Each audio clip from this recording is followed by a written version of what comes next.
Theo terlihat seperti seorang pencuri saat memasuki rumahnya sendiri. Beruntung dia mempunyai kunci cadangan. Theo pun membuka pintu dengan pelan dan masuk ke kamar Ian dengan cara mendap-endap aroma apel manis ketika menyeruak di indera penciumannya. Aroma yang menenangkan sekaligus memabukkan. Jantung Theo seketika berdegup kencang. Dengan pelan dia berjalan mendekat, berbaring dengan hati-hati agar tidak membangunkan Ian.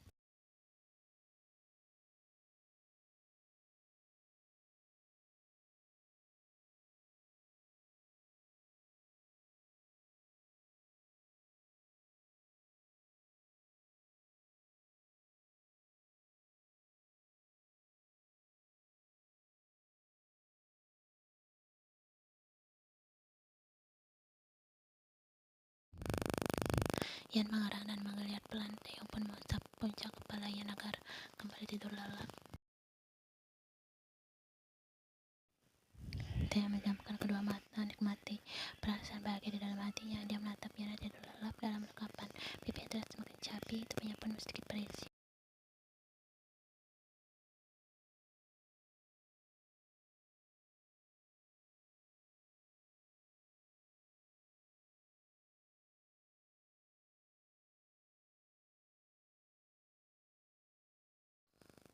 Theo mengusap perut Ian yang sedikit membesar dengan tangan gemetar. Buah hatinya sedang tumbuh dan berkembang di dalam sana. Theo sadar menitikkan air mata. Dia merasa terharu.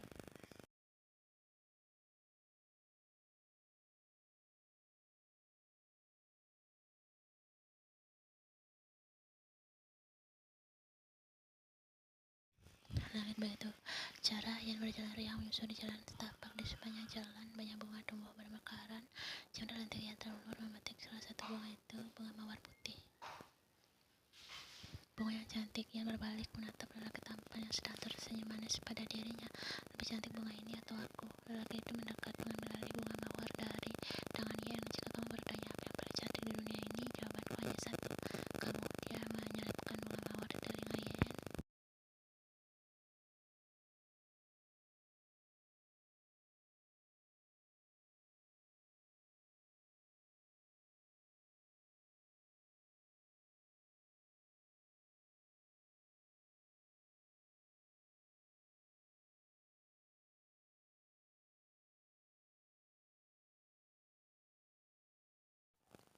Kamu sekarang kan sudah melakukannya.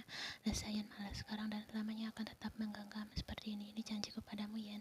Sungguh, lelaki tersebut mengangguk ya, supaya kamu tidak pergi meninggalkanku. Bagaimana jika kamu yang meninggalkanku? Tanya Ian takut-takut. Aku tak punya alasan untuk meninggalkanmu, Ian. Lelaki itu terus meyakinkan karena Ian belum percaya pada dirinya.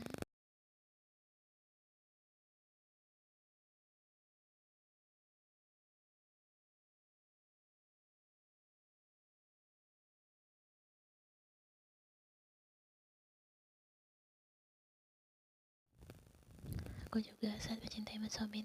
Sobin melepas pelukan mereka. Dia menggenggam jemari Ian berjalan bersama menyusuri jalan setapak itu. Langit yang cerah tiba-tiba berubah mendung. Angin berembus kencang bawa udara dingin. Suara petir pun terdengar menggelegar. Suasana terasa sangat mencekam.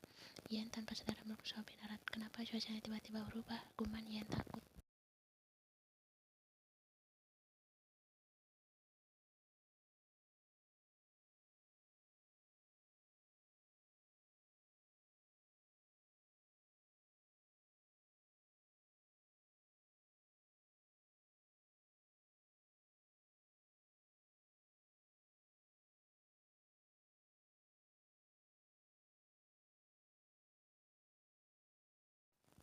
Ian tersentak karena Sobin tiba-tiba menghilang. Lagi itu ternyata berjalan jauh meninggalkan Ian. Sobin, Ian berteriak keras, berharap lelaki berbau lebar itu mendengar teriakannya, namun Sobin malah berlari menjauh darinya. Ian pun segera menyusul. Berbagai pertanyaan pun berputar di otaknya. Ia tidak tahu alasan apa yang Sobin tiba-tiba pergi meninggalkannya. Apa dia telah berbuat salah? Ian akan minta maaf meskipun tidak tahu kesalahannya, karena dia tidak ingin ditinggal Sobin.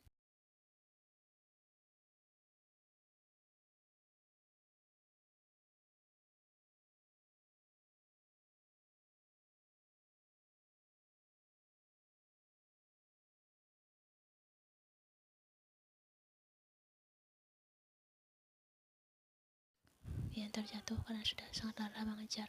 Sobin, kenapa kamu meninggalkanku? Sobin, kenapa? Yan tidak bisa lagi membendung air matanya. Dia memberiarkan saja air kristal bening itu membasahi pipinya. Yan menarik nafas panjang untuk mengurangi sesak yang mengimpit dada. Tidak ada gunanya dia menangis, lebih baik dia segera menyusul Sobin. Tiba-tiba ada seorang lelaki mendekat Yan. Kedua Yan pun memberontak agar lelaki bertubuh jangkung itu melepas dekapannya.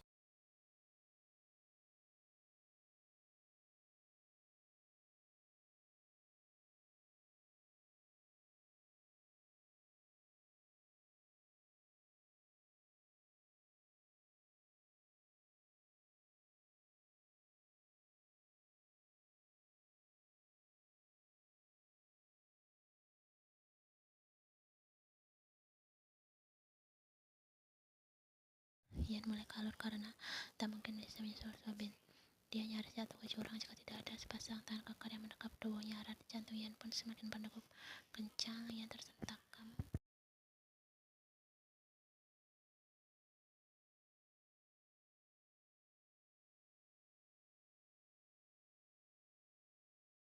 Nafasnya tersengal berdarah, keringat dingin membasahi di tubuhnya. Yan baru saja mengalami mimpi buruk, sangat buruk. Yan mengucapkan beberapa kali seperti orang bodoh, menatap lelaki yang sedang mendekap erat. Benarkah dia Taeyong? Apa mungkin Yan masih bermimpi?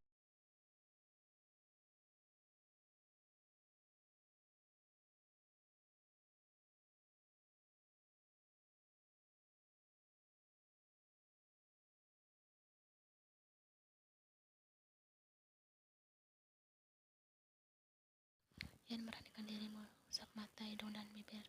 Taeyong mengusap lembut bibir yang telah mengambil ciuman pertamanya. Yan sangat merindukan bibir itu. Rasanya dia ingin sekali mengucap bibir Taeyong sekilas. Tidak masalah kan jika dia mengucap bibir Taeyong. Lagi pula dia masih di dalam mimpi.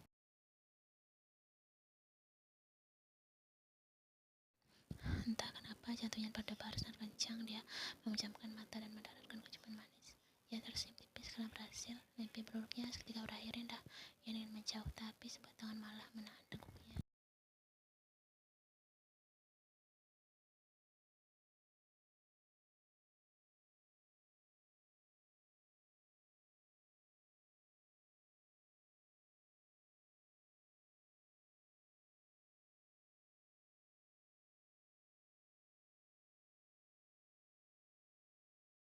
Taeyong menusukkan lidah ke dalam mulut Yan. Yan pun merefleks membuka. Membiarkan Taeyong menjelajahi setiap bagian. Tanpa ada yang terlewat sedikit pun mereka saling. Taeyong menangkap pipi Yan dan semakin memperdalam. Dia sangat merindukan Yan. Lelaki itu Yan begitu lama dan dalam, seolah-olah menghilangkan rasa rindunya pada Yan tanpa perlu lagi ditahan-tahan.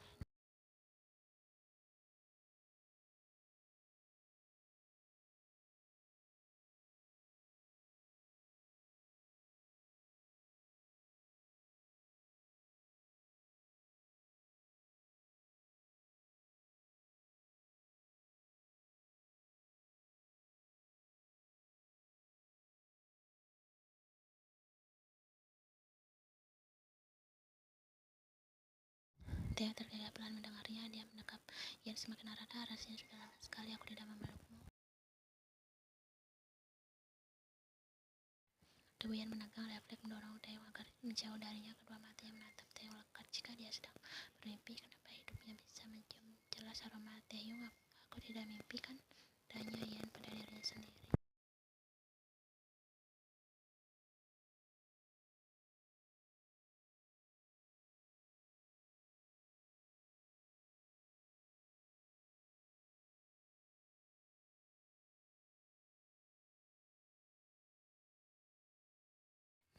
Kenapa kamu mencubitku? Tanya Taeyong sambil mengusap perutnya. Sakit, tanya Yan polos. Iyalah, tatapan Yan seketika berubah horor. Jadi yang tadi itu bukan mimpi. Ya Tuhan, mati aku.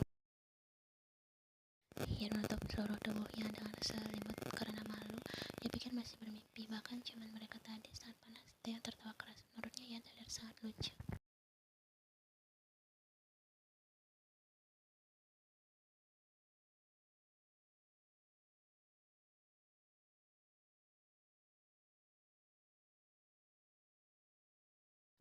Yan, apa? Jawab Yan ketus. Kamu sudah menggodaku. Yan mengurutkan dahi.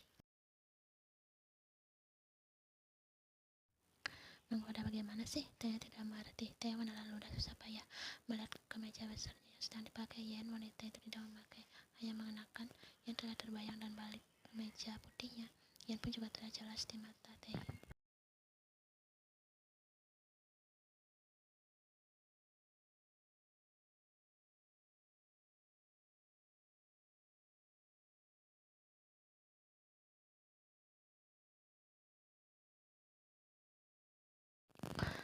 Taeyong sangat menatap kedua telinganya karena teriakan Yen sangat nyaring.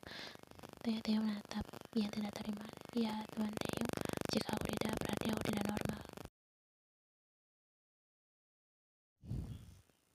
Tubuh Yen menegang karena Taeyong tiba-tiba mendekapnya erat. Taeyong menenggelamkan wajah di leher Yen dan menghirup aroma tubuh wanita itu dalam, seolah-olah leher Yen adalah tempat yang menyediakan oksigen paling murni bagi paru-parunya. Dua lepas pinta Yen, Taeyong malah semakin mempererat dekapannya. Pinta Yen lagi, tetaplah seperti ini, sebentar saja aku mohon.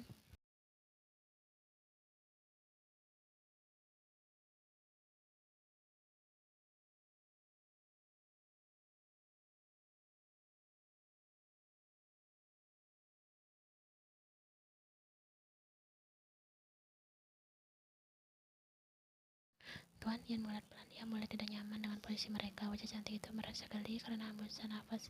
Taeyong menaruh lehernya. Taeyong tidak diam. Apa dia tidur? Sepertinya Taeyong tidak tidur karena mulai bermain di Taeyong semakin berulah, bergerak perlahan menggigit. Taeyong sontak mengangkat kepalanya karena Yen memukul kepalanya.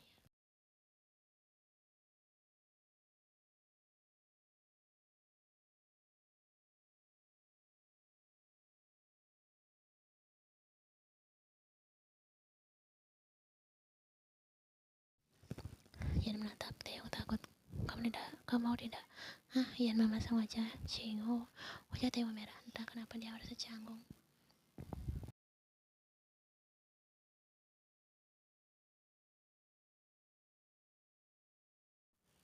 Yen pun mengangguk. Wajah Taeyong seketika berubah cerah karena Yen mengerti maksudnya. Dia mendekatkan wajah ke leher Yen, tapi wanita itu malah mendorongnya agar menjauh. Aduh, ada apa lagi Yen? Taeyong mulai tidak tahan.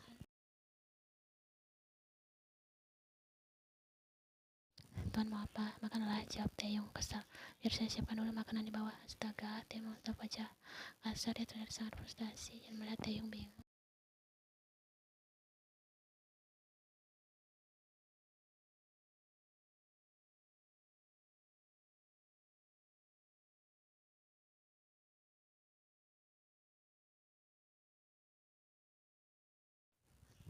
Karena Taeyong tidak memberi kesempatan untuk mengambil nafas, Taeyong pun melepas kedua matanya menatap Yen.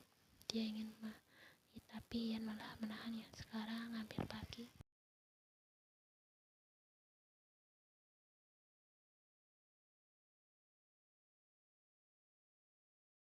Lalu Yen bingung akan menjawab apa. Hari ini dia harus bekerja. Yen yakin pasti terlambat pergi bekerja jika dia mengajak sekarang.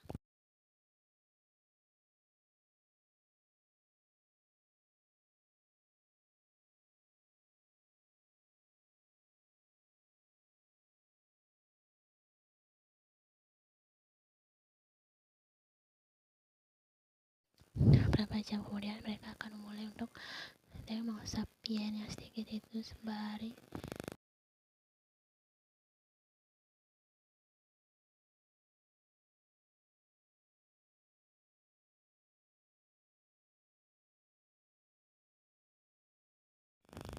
tiba-tiba pintu kamar